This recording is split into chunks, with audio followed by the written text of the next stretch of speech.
നിന്നും പ്രവർത്തിക്കുന്ന നിന്ദു മേഡവും regional team coordinator റാങ്കിൽ നിന്നും പ്രവർത്തിക്കുന്ന ഉദയകുമാർ സാറുമാണ്. എന്റെ അച്ഛനും അമ്മയുമാണ്.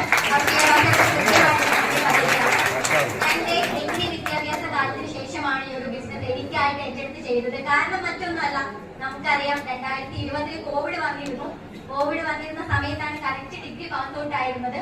ആ ഒരു സമയത്ത് വേറെ എന്ത് ചെയ്യണമെന്ന് ആലോചിച്ചിരിക്കുന്ന എല്ലാവരും, ലോകത്തെല്ലാവരും ആലോചിച്ചിരിക്കുന്ന ആ ഒരു സമയത്ത് അച്ഛനും അമ്മയും ഈ ഒരു ബിസിനസ് ഏറ്റെടുത്തു എന്നൊരു കാരണം കൊണ്ട് ആഴ്ചകളിൽ 50,000, 60,000, 70,000, 80,000 കൺമുന്നിൽ ഇങ്ങനെ മിന്നി വന്ന സമയത്ത് ഞാൻ ചിന്തിച്ചു, എന്തിനൊരു ഡിഗ്രി വേണം, എന്തിനൊരു MBA വേണം,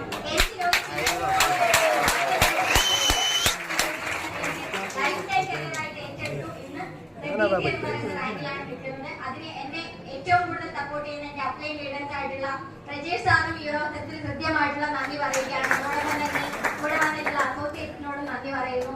ഈ ഒരു മേഖലയിൽ നിന്നുകൊണ്ട് എന്ത് നേടി എന്ന് ചോദിച്ചു കഴിഞ്ഞാൽ ഇപ്പോൾ തിരിഞ്ഞു നോക്കുമ്പോൾ ഒരു സ്കൂട്ടി അച്ചീവർ ആണ്. അതുപോലെ തന്നെ ആഴ്ചയിൽ 23,500 രൂപ വരെ അക്കൗണ്ടിലൂടെ വാങ്ങിക്കാനും 1,80,000 മുകളിൽ വരുമാനം മേടിച്ചൊരു വ്യക്തിയായിട്ട് ഈ ഇൻഡസ്ട്രിയിലൂടെ മാറാനൊക്കെ സാധിച്ചു.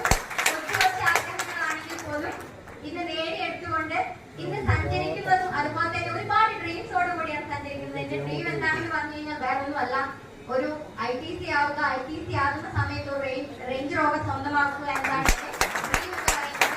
റേഞ്ച് റോവർ എന്ന് പറയുമ്പോൾ എല്ലാവരും അതിശയിക്കാറുണ്ട്. കാരണം വേറെ 2 കോടി തൊട്ടാണ് സ്റ്റാർട്ടിങ് അല്ലെ. മൈലേജ് സ്റ്റഡി എന്നൊക്കെ 2 കോടി എന്ന് പറയുന്നത് ചൂടപ്പം പോലെയാണ്. അപ്പം എല്ലാവർക്കും വിശ്വസിക്കാൻ കഴിയുമെങ്കിൽ ഈ ഒരു ബിസിനസ് വിശ്വസിക്കുക. ഒരു കാര്യം മാത്രമേ എനിക്ക് പറയാനുള്ളൂ, ഈ ഒരു ഹാളിൽ കേട്ട കാര്യം നമ്മൾക്കാണ് അറിയുന്നത്, ഈ ഒരു ബിസിനസിനെ കുറിച്ച് നമ്മൾക്കാണ് അറിയുന്നത്. അതുകൊണ്ട് തന്നെ എന്ത് ഡൗട്ട് ഉണ്ടെങ്കിലും ഇതിന്റെ ഉള്ളിൽ നിന്ന് ക്ലിയർ ചെയ്തുകൊണ്ട് ലീഡേഴ്സിന്റെ കൈ പിടിച്ചുകൊണ്ട് നമുക്ക് നടക്കാൻ സാധിക്കുകയാണെങ്കിൽ തീർച്ചയായും നമുക്ക് വിജയിക്കാൻ സാധിക്കുന്ന ഒരു മേഖലയാണ്.